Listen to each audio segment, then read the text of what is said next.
Good morning. Can you hear me?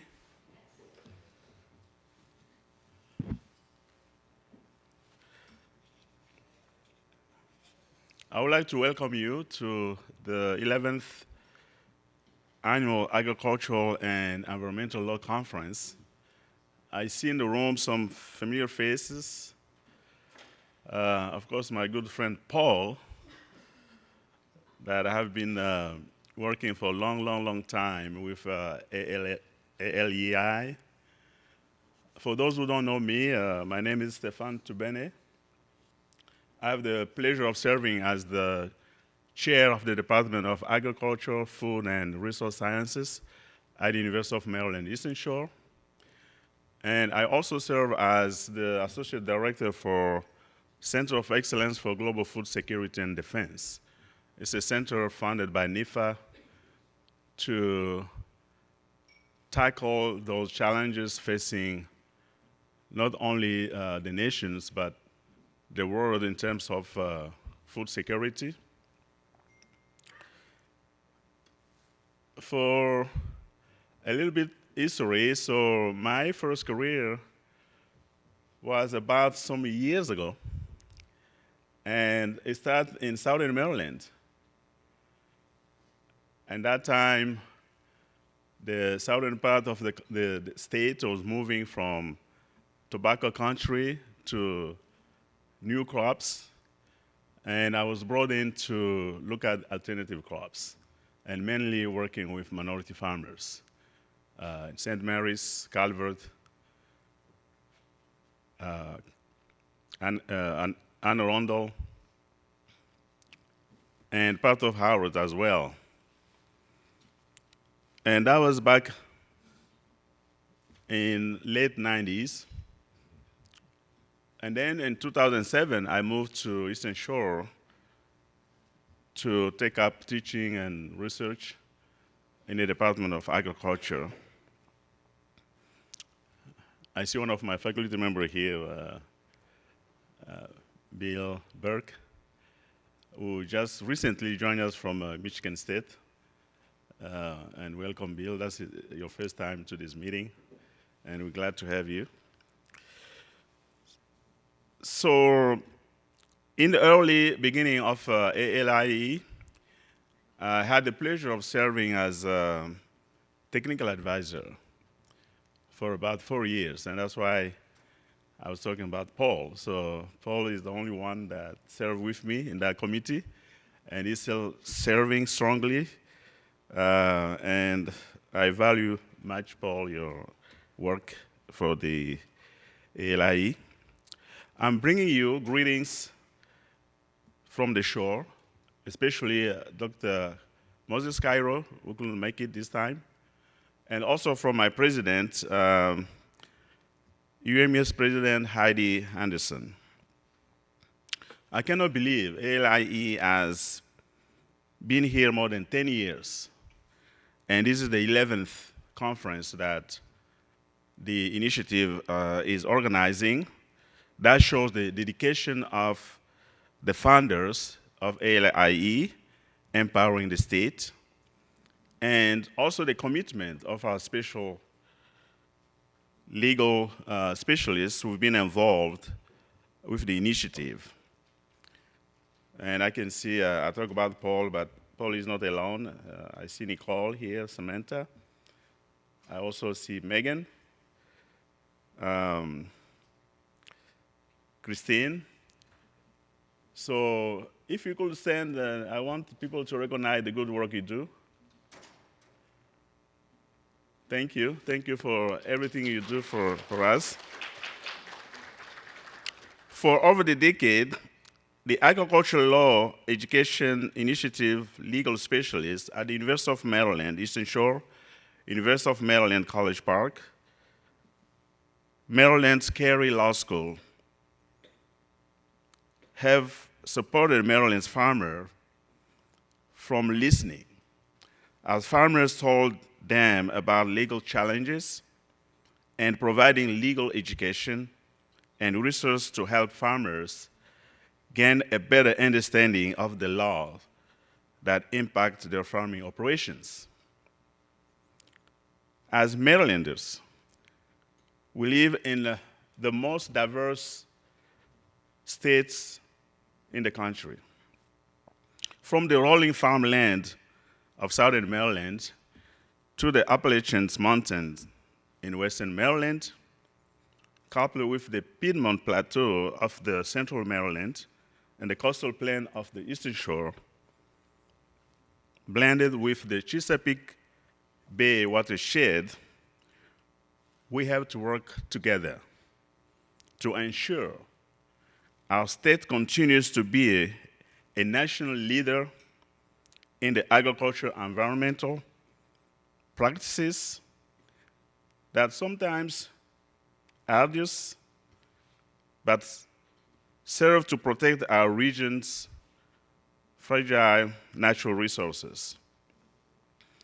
The University of Maryland Eastern Shore, where I work, in the School of Agricultural and Natural Sciences, the UMUS Extension, and I see many of you here from Eastern Shore. I see Baron, I see Arbab in the room.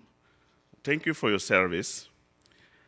But we work closely with students, with farmers, the local communities throughout the Delmarva Peninsula to provide enhanced knowledge and technology to improve the viability and sustainability of agricultural and food systems, enhance the quality of natural resources and the environment, and serve communities and families and consumers.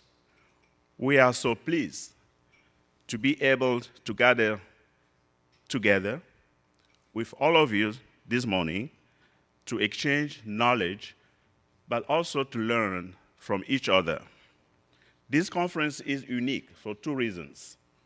Number one, it brings together diverse stakeholders to engage in purposeful dialogue about supporting profitable and sustainable farming in a time of ever-increasing environmental and regulatory challenges. Second, we have another very full and eclectic agenda this year. We are delighted to have a variety of speakers.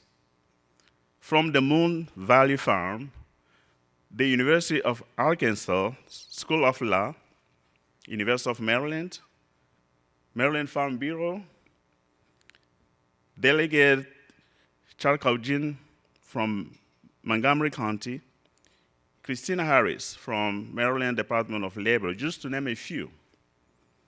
These speakers will share with us the unique perspectives and insight on topics ranging from agrivoltaics, Maryland's new heat-stressed labor law for farms, food security in our communities, developments in rights to farm laws, the result of the Maryland study that looked at incentives that increased adoption of riparian buffers, the effects of the federal appropriations and budget process for our farmers.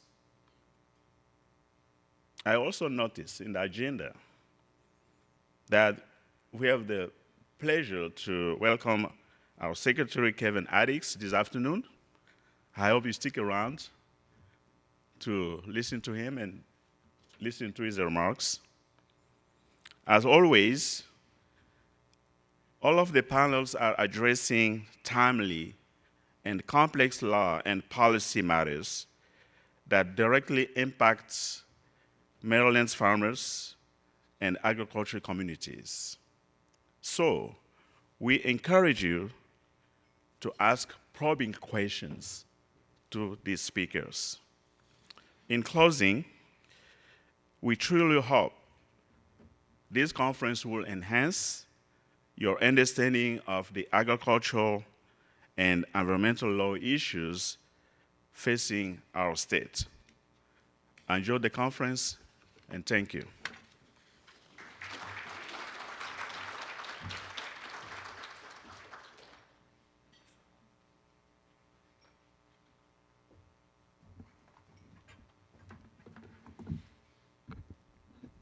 And I'll go ahead and invite our first set of panelists up to the stage as I introduce them. So we have Dr. Mitch Pavel Zuckerman is an associate professor of urban and ecosystems and sustainable built environments in the Department of Environmental Science and Technology at the University of Maryland. His research explores how urban design and ecological systems interact to shape climate resilience, sustainability, ecological health outcomes in cities. And I'm going to stop there. And then Tyler Hove. It serves as Director of Government Relations for Maryland Farm Bureau, where he advocates for policies that strengthens Maryland agriculture and support families across the state. A 2019 graduate of Trine University, he was born and raised on his family's livestock farm in Mount Airy, Maryland, where he remains actively involved today. And I'm going to turn it over to the panelists to get us started.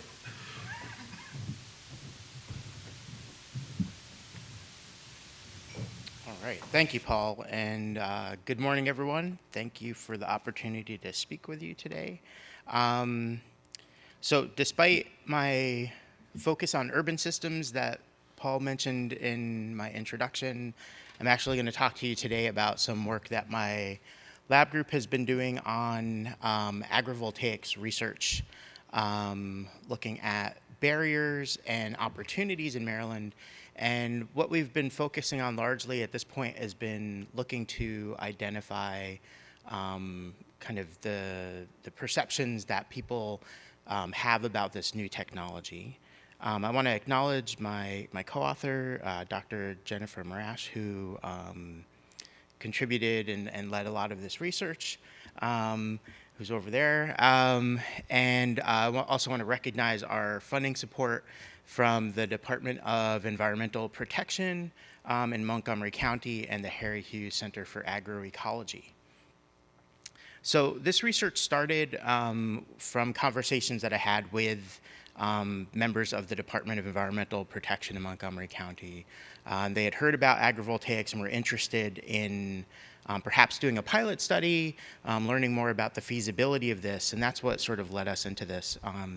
And a lot of the thinking around agrivoltaics is motivated by the state of Maryland's ambitious renewable energy goals.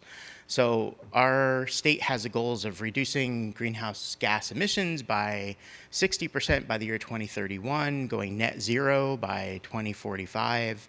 And part of this involves generating electricity from renewables. 50% of that should come from that by the year 2030.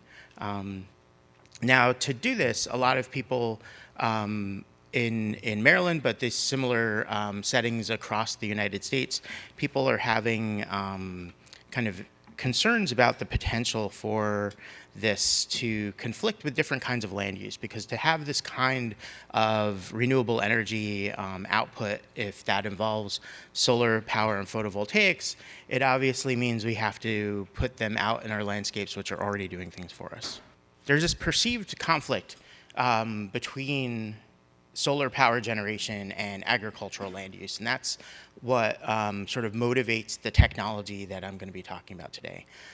There's this idea that it is an either-or situation. We can either have agricultural production on our farms, or we can turn those into solar power farms. When the possibility for sort of working together and co-locating these provides some potential for alleviating that land use challenge and conflict. So agrivoltaics is a technology that's been developed going back into the 1970s and 80s, but really has picked up steam in the last pretty much decade. Agrivoltaics is just a portmanteau of the words agriculture and photovoltaics, and it really involves co-locating the two together, putting solar panels into ag fields. And the idea is that this could provide benefits across several different systems that interact, including the food system, our energy system, and our water systems. So research on agrivoltaics is picking up and goes back to sort of a few years ago, I was part of a team at the University of Arizona that's done a bit of demonstrations of the feasibility of this technology at different scales. We've got these early projects that are sort of like community garden scale, where we demonstrated that putting solar panels out with the vegetable crops that we were working with provided enough shade to give the plants a better growing environment with respect to their water stress. But it provided enough sunlight that they were able to continue growing and be productive. So we saw enhanced yields, longer growing seasons, we saw reduced water consumption, and as the plants were giving off water through transpiration, that actually cooled the solar panels down enough that they were closer to their optimal operating spaces, and they produced greater amounts of solar power.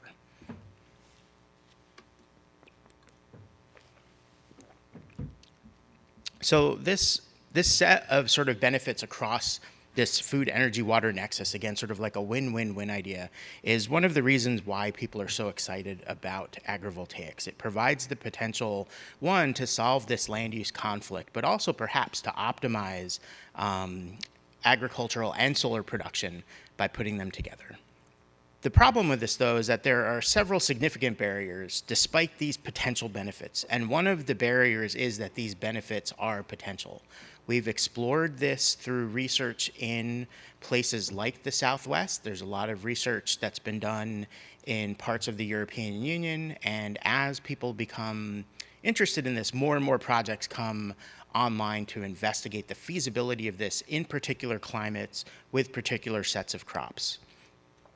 There's lots of other barriers, as there are always with the innovations and development of new technology, including conflict with traditional practices, lots of legal and zoning obstacles depending on what local land use regulations are like, and just the ideas of how this plays out with respect to cost and benefits, and how that affects the markets that we see around both land and the products off of it. So our objective with this, we're really interested in understanding, my group does a lot of work on kind of like the environmental benefits that we get from design technologies. And we're really interested in doing that kind of on the ground, sort of technical ecosystem, energy, crop, agronomic research. But we don't really have that research infrastructure in place right now. It is developing. But what we wanted to do was, while we had the opportunity working with Montgomery County and then with the Hughes Center, was to explore perceptions that people had about agrivoltaics and what they saw were potential barriers to this. We wanted to evaluate what people knew about it, what the potential for this might be. We wanted to work with different sectors to identify what they perceived as specific barriers might be, and then ultimately connect with our partners in extension to try to alleviate barriers if we identified ones that we could work with. So we started off by doing a literature review just to see what was out there, because as I'll show you, this is a really rapidly developing field.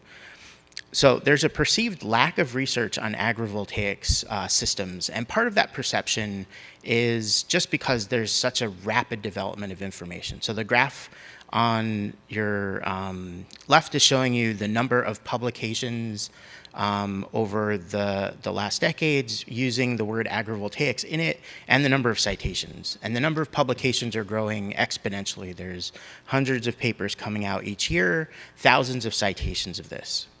But there's problems with this in that the research geographies are limited. So while we have lots of research being conducted, it's spread out over lots of spaces. Even though the United States and the European Union are driving where this research is coming from, that's also representing lots of different geographic settings. So we don't have a lot of published research on agrivoltaic systems for the mid-Atlantic and for temperate climates. We see that coming out of, again, like the Southwest and other kind of settings. In addition to that kind of diffuseness of the literature that's coming out, it's also diffuse with respect to topics. So there's a lot of research that is being done in interdisciplinary spheres. So while there's a lot of papers coming out, they're spread out over agronomic effects or modeling the energy systems that are behind it or thinking about economics or policy and doing investigations like that. So while there is a lot of work being done, it's really spread out, and we're starting to come together now to start to think about how we can synthesize this work, how people in the field can integrate and start to fill gaps that we might have. So our approach was to evaluate what we call knowledge, attitudes, and perceptions, KAP. It's a kind of standard approach that we use in social ecological systems to understand how different people or different sectors or people involved in different ways of engaging with the environment think about and sort of work with these different kinds of systems. So with our work with Montgomery County, we hosted a series of focus groups where we brought together people from different sectors. We held a focus group with farmers, people representing energy companies, people from county government offices, and people that were within what we would consider advocates or different NGOs. Based upon that work, we've also built out a statewide survey that asks similar questions and gets at similar kinds of knowledge and attitudes kinds of questions, but has gone out to similar groups across the state. And we are in the process of evaluating the results from that. I can show you some preliminary things early on.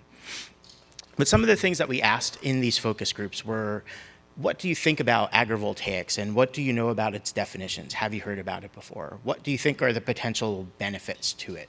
What are some of the barriers that we have to operating within it? How is government or policy influencing diffusion of this idea? What might impact your decision to adopt this practice?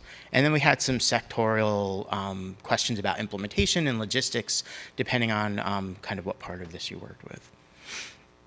And what I want to do is share with you some of the highlights of the work that we have from this. We've written a report up for Montgomery County that if you contact me, I can share with you. But what we did at the onset of these focus groups was do a series of surveys with people to get a sense of their familiarity with agrivoltaics, and also give them a series of images of different agrivoltaic systems that are in practice around the world to get a sense of what they thought about those different practices.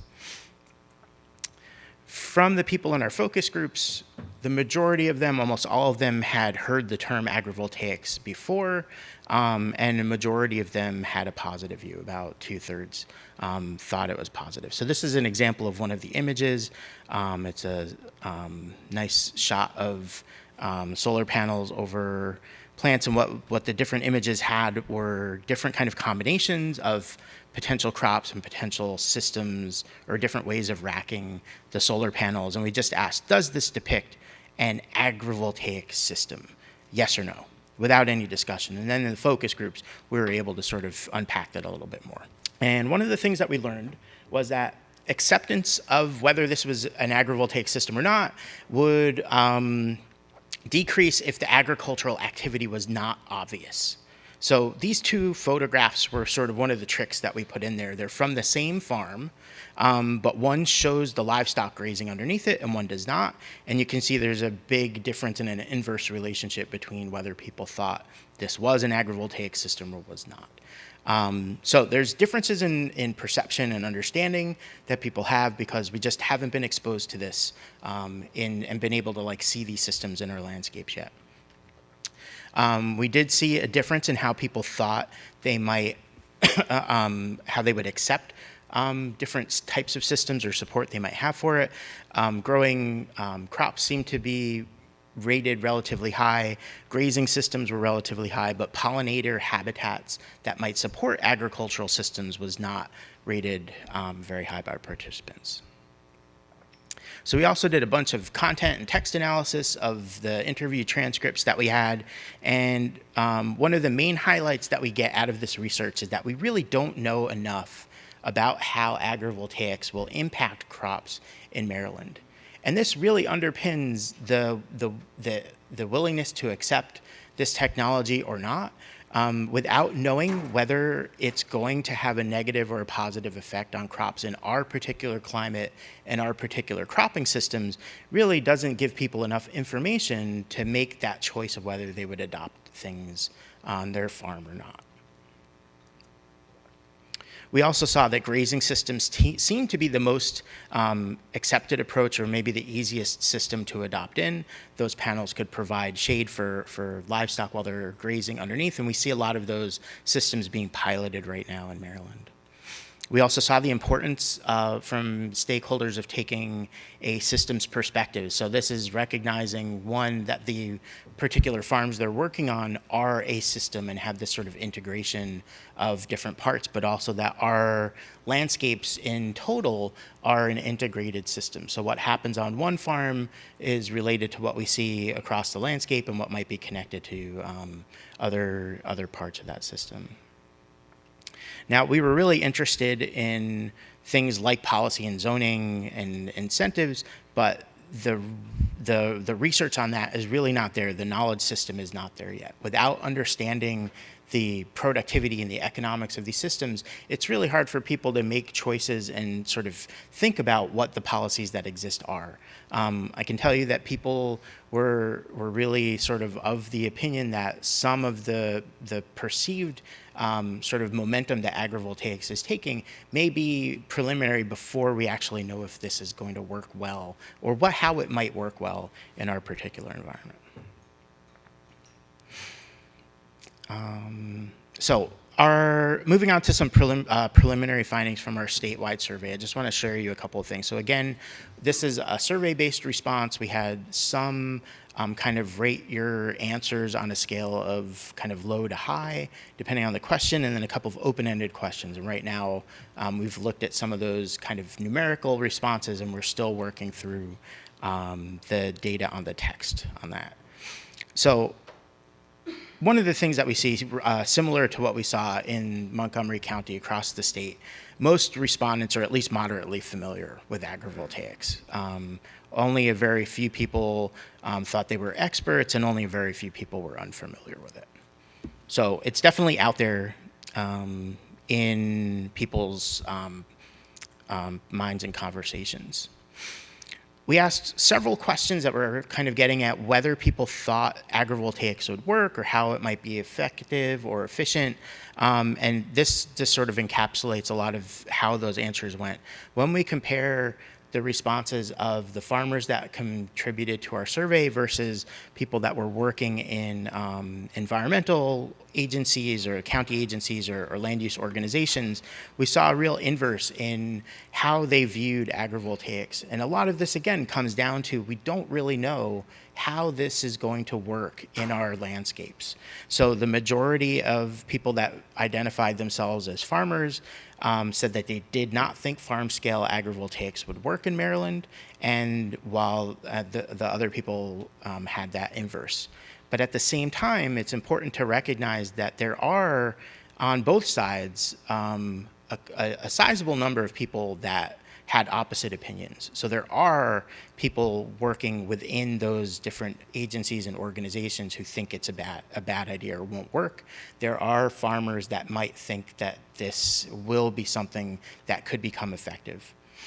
This also mirrors what we saw support for agrivoltaics. 31% of farmers supported this idea. 60% of people in those agencies and organizations thought it was. So while there's indications of support or not support, there's still a diverse set of opinions. And I think that's something we really need to take into account as we continue to think about whether this is a good option for our particular agricultural systems.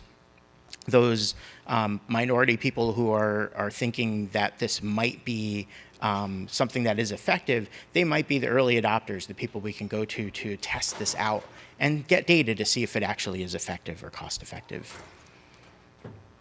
Some of the preliminary opinions that we're able to pull, again, we don't know enough about how this system is going to work in our state to really be able to kind of make the decisions that we have to. We have mixed opinions on its effectiveness and appropriateness for our climate and our agricultural systems. We did get a sense of the top benefits that people ranked or rated for us. The number one was energy generation, but they also recognized that this could provide financial stability from the leases that they might get from a solar company that's putting panels out on their farms, leading to revenue. It may also enhance agricultural opportunities for people. That guaranteed income might help people sort of break into this as a new system. Top concerns include lots of things that we know are challenges. Will this impact crop yields, or how will it impact crop yields? Will it degrade soils? Will it cause conflict in our communities? How will it change rural character by having this sort of visible technology? I'm running low on time, so I'm just going to skip through this really quickly. Meanwhile, at the state level, we've seen an agricultural bill that was passed last year into law that defines agrivoltaics and specifies what agricultural practices actually would be defined under this. And we see that it does not include things like pollination habitats. It doesn't include what we consider sort of ecovoltaics, plants that may not be an agricultural system.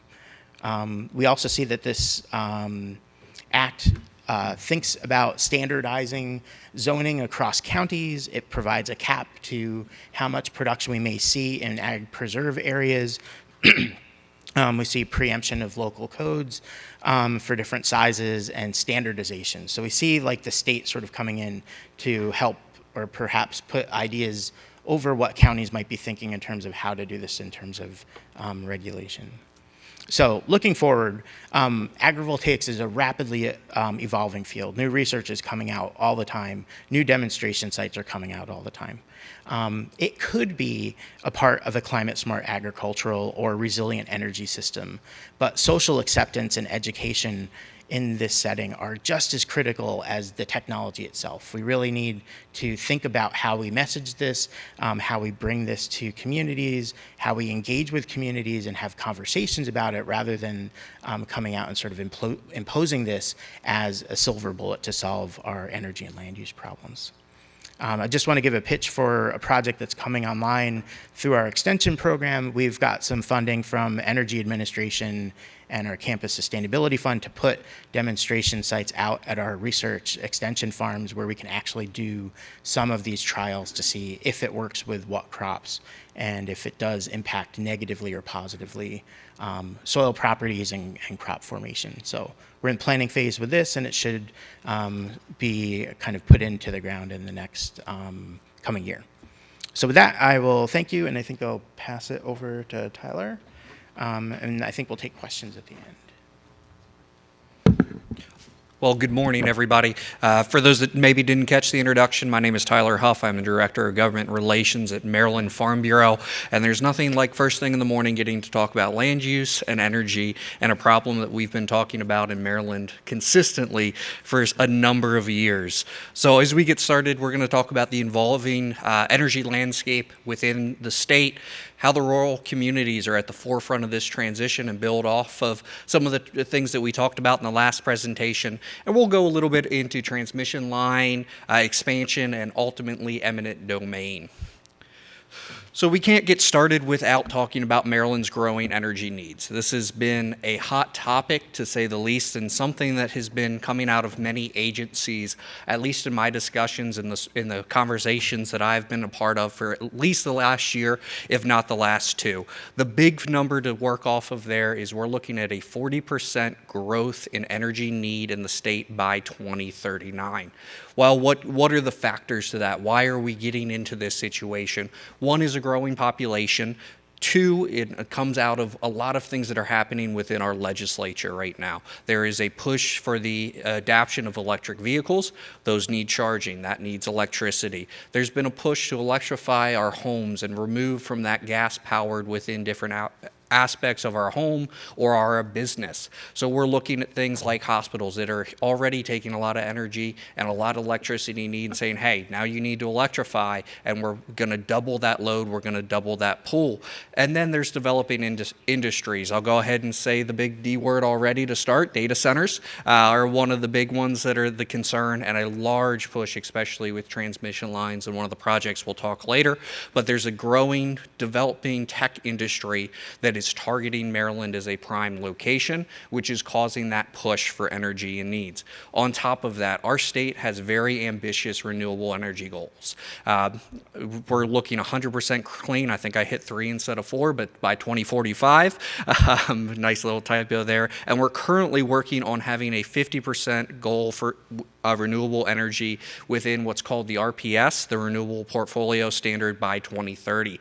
And hard to believe that is not that far away. And when we're talking about renewable right now, we are very far away from that current goal. On top of that, with those growing needs, the need for energy in the state, the push for renewable, we are looking at needing roughly 128% more transmission line infrastructure by 2050. So the project that's out there now, we'll talk about later, that's just potentially the tip of the iceberg of what's still to come. Transitioning over to transmission lines, we can't talk about transmission lines without talking about PJM, and who is ultimately the regional transmission organization that handles a lot of the handles the energy for 13 states, including DC, within this general area, as well as the movement of that wholesale electricity. Currently, they're working on what they call their Regional Transmission Expansion Plan, or RTEP. And that is where the project that is currently being discussed comes from, and many of these other transmission lines that if you search RTEP, you'll be able to see within Ohio, West Virginia, Maryland, Pennsylvania, and Virginia, where they've mapped out in 2022 where they're in need of the most critical transmission infrastructure to move electricity from where it's going to where it needs to be. In December of 2024, PJM started this ball rolling, and to solve the needs in Atlantic Electric, BG&E, ComEd, Delmarva Power, and the PEPCO transmission zones. And this project is designed to address the critical transfer reinforcement needs with 765 kV developments, which are those large transmission lines. So that leads to the wonderful Maryland Piedmont Reliability Project. And at this point, I would say in the room, probably would have less hands that haven't heard about this project now compared to a year ago. What this line is a proposed transmission line to connect an existing BG&E right-of-way up in northern Baltimore County to the Dobbs Station in Frederick, Maryland. Why that is a big concern. It's going to be 67 miles long and cut through 1,200 plus acres within Baltimore, Carroll, and Frederick County. Much of that acres being agricultural and rural landscape. The utility developer for this project, which is PSEG out in New Jersey, has filed currently for 3 federal suits to access land on the proposed route for surveying and to prevent landowners while hunting while surveying is ongoing. This has been a very disgruntled process, to say the least. It has been met with much opposition and much outspoken opposition, which has made for negotiations to be challenging. The project is currently in the CPCN stage, so it's citing for state approval for the project. So at this point, all that can be done is conversations and negotiations, which are not being done because of the proposed opposition to the project, and PSEG is looking for ways around such. Maryland Farm Bureau, along with the 3 county farm bureaus that are affected, which are Baltimore, Carroll, and Frederick, have filed as an intervener to the Certificate of Public Necessity. So we have been involved in this from necessarily the outset and seeing the concerns, especially to the rural landscape and the agricultural community, especially with many of our members being directly affected. So one of the big topics and the big scary thing that's been talked about with this transmission line is eminent domain.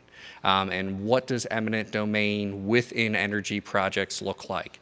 Well, the utility companies do have the ability to use eminent domain to acquire these easements for transmission lines, but only after that CPCN has been obtained. So as I mentioned with the Piedmont Reliability Project, they're currently ongoing trying to obtain that CPCN.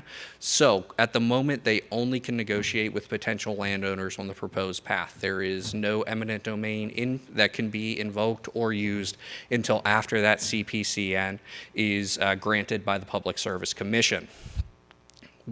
In order for eminent domain to be used, there are two direct pieces that have to be hit for that land to be taken. It has to be for a public use and just compensation is provided. Those are the two big things to hit on as far as eminent domain being used in the energy project.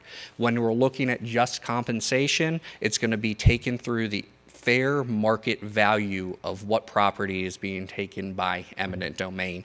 And I know I'm kind of hitting the highlights of this. Luckily, the guy sitting at the end of the table here has a really good article and blog that he put out in September that goes really in depth into a lot of this information, and much more in depth than I can go at this point. The knowledge is there. That article is out there. Don't be afraid to utilize that. So now we talk about preserved farmland. And this is one of the major concerns and one of the major reasons that Maryland Farm Bureau has gotten involved in this situation. Unfortunately, being preserved does not mean that you were preserved from eminent domain. There is an opportunity for eminent domain to be used if that CPCN is granted, even if that land is preserved. And that's a large concern, especially the membership of the Maryland Farm Bureau. There's many of our members that have preserved their farmland. They want to see that stay in farmland for generations and generations to come.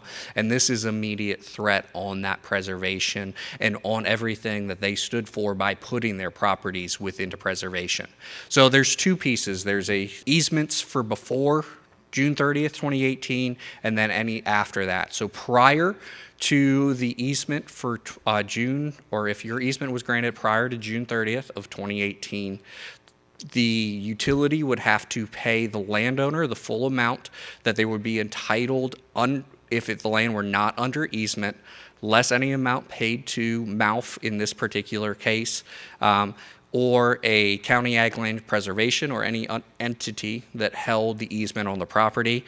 Then the utility would also have to pay out to MALF, the county land preservation program, or the easement purchasee, the amount equal to any paid by the foundation, as well as for the entity. So what that is saying there is they would have to cover what's been paid out for the easement back to MALF. They would have to buy the easement out of the land preservation program on top of paying for the landowner for the just compensation for the piece that they're taking via eminent domain.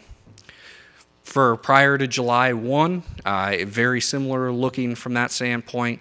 The full amount to the landowner would be entitled if the land was not under easement, less any to the foundation, and then to the Land Preservation Foundation, an amount equal to the fair market value of the easement, which shall be determined by a qualified appraisal. So it's now taking the current look for what that land would be if it was to go into preservation now, rather than prior to June 30.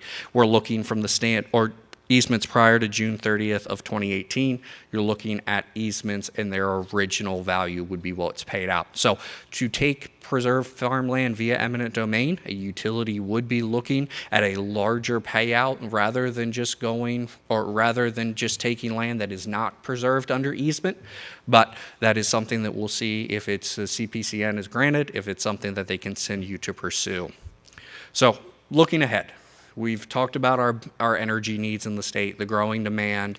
The one thing I did not touch on is that there's been reports put out, and this was a lot discussed in the solar bill that was talked about in our prior preservation, that Maryland is potentially looking at brownouts by the middle of 2026 if we do not have new energy generation online. That's a very concerning statement to hear. We import 40% of our electricity as a state, and as states since 2018, I believe, have lost 4,400 megawatts of power generation within the state alone.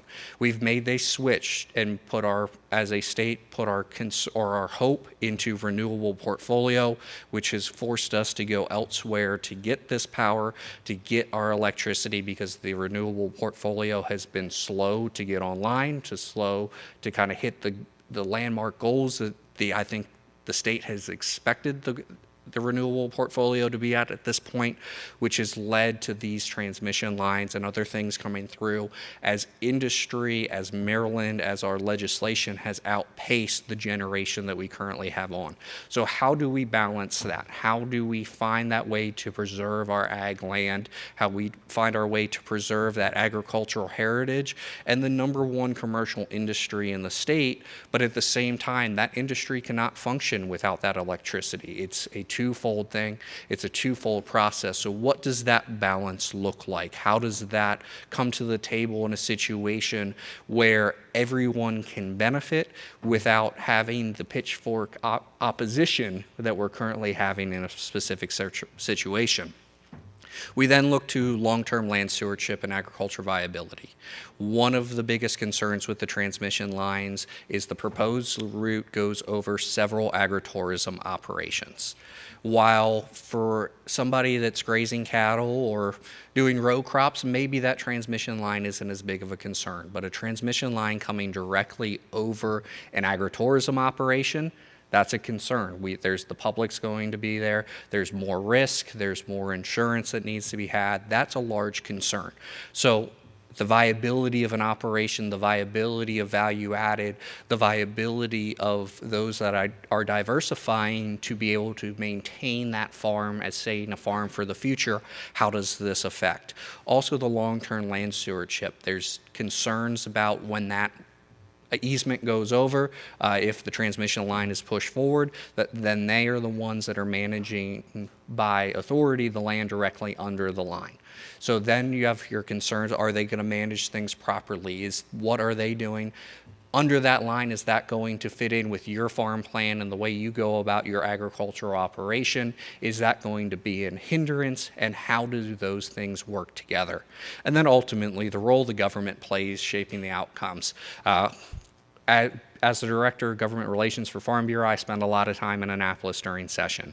And last year, I would venture to say there were over 50 to 60 bills directly on the Maryland Piedmont Reliability Project that were introduced, if not more. That might be an undercut of how many bills were actually introduced. So things are starting to push through the legislature. They're varying from different, or if it's an agriculture operation, should it be a higher percentage of just value, a fair market value, to bills that are very anti-transmission line and we need to stop the transmission line, to bills that have come in and said, hey, we can, if it's preserved, we need to cut eminent domain out altogether. None of those bills moved last session. I would anticipate many of them come back again this session. So what does the government and our legislature start to look like in shaping the goal or shaping how the energy future moves forward, especially with the balance within agriculture and the balance within that rural landscape, working together and finding that outcome that is going to be successful for all.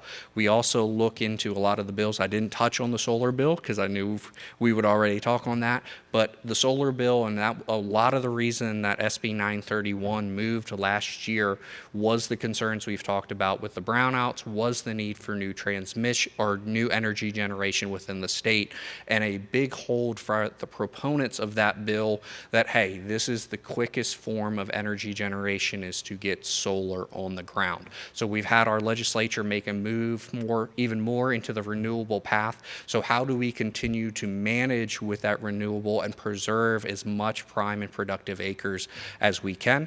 Because the one thing I'll leave you with here is when that acreage is gone, there's no getting it back. The prime and productive acres are not a renewable resource. They're a resource, and that ground is key to the success of the #1 commercial industry within the state. And without that ground, once it's gone, there is no getting it back. So we have to do what we can to continue to preserve that. So thank you. We have time for I think this is on. Yep. We have time for one question. Good morning. There we go. Janine Nutter with Prince George's County Land Preservation Program. And my question doesn't go to solar. It just goes back to the agrivoltaics. And I was curious how the tenancy works with that, because generally, of course, the landowner's going to own the land, and then you have a solar company that's going to come and install those solar panels. So how does the liability work with the landowners getting access to the panels and working under the panels so that they can plant? And how does that relationship work? And are we finding that to be viable? Because in my experience, what I'm seeing is that when it is approved, it's usually fenced off, high tension wires, the farmer doesn't have access to it. So there is no shot of agrivoltaics going into those areas. So I was just curious if University of Maryland looked into that aspect of it and looked at the actual viability of it. Yeah, so Thank you. That's a great question, and it's not something that we asked specifically about in our surveys, but the way that the agrivoltaic systems are kind of contracted and designed and installed, it allows the farming system to still be an active farm. So it's very different than giving up a farm space to put in solar panels and then you sort of lose that as productive land. So it's still going to be farmed and you can access it. So there are concerns about how that's designed and how high you have to put panels depending on what kinds of production systems you're going to be using, and a lot of that goes into thinking about kind of costs and sort of how you build that out. So if you're going to do it for shading sheep, it's very different than if you're thinking about how you might move a tractor through that system, or if people are going to be moving underneath that and how what that means for them in terms of kind of height of those panels and things like that.